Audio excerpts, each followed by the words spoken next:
പ്രതീക്ഷയുടെ ഒരു കണികയെങ്കിലും ബാക്കിയുണ്ടായിരുന്നു. എവിടെയോ അവൾ ഉണ്ടാകുമെന്ന്.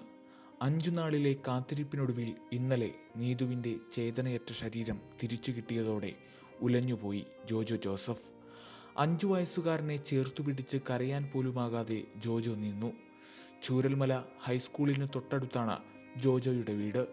തൊട്ടടുത്ത 2-3 വീടുകൾ ഒലിച്ചുപോയതോടെ ആ വീടുകളിലെ 10-ലേറെ പേർ ജോജോയുടെ വീട്ടിൽ അഭയം തേടി.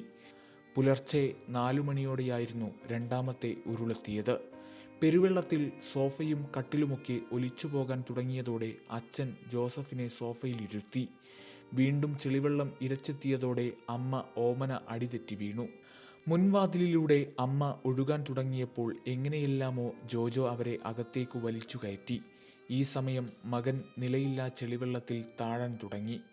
ഹാളിലെ വലിയ കർട്ടൻ വലിച്ചു കീറി അവനെ സുരക്ഷിതനാക്കി അതിനകത്തിരുത്തി. അച്ഛനെയും അമ്മയെയും 2 കൈകളിലും താങ്ങി എങ്ങനെയെല്ലാമോ പുറത്തു കടന്ന് തൊട്ടടുത്ത വീടിൻ്റെ ടെറസിലെത്തിച്ചു.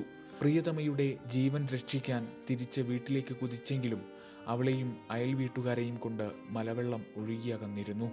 പിറ്റേന്ന് 3 അയൽവാസികളുടെ മൃതദേഹം കണ്ടെടുത്തു. 5 ദിവസമായി നീതുവിനായുള്ള തിരച്ചിലിലായിരുന്നു.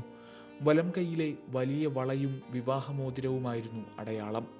ഇന്നലെ ഉച്ചയോടെ ബന്ധുവായ സ്ത്രീയാണ് വളയും മോതിരവും തിരിച്ചറിഞ്ഞ് നീതുവാണെന്ന് ഉറപ്പിച്ചത്.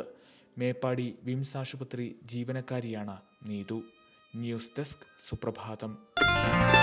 Waytonikah.com, the exclusive Muslim matrimonial site.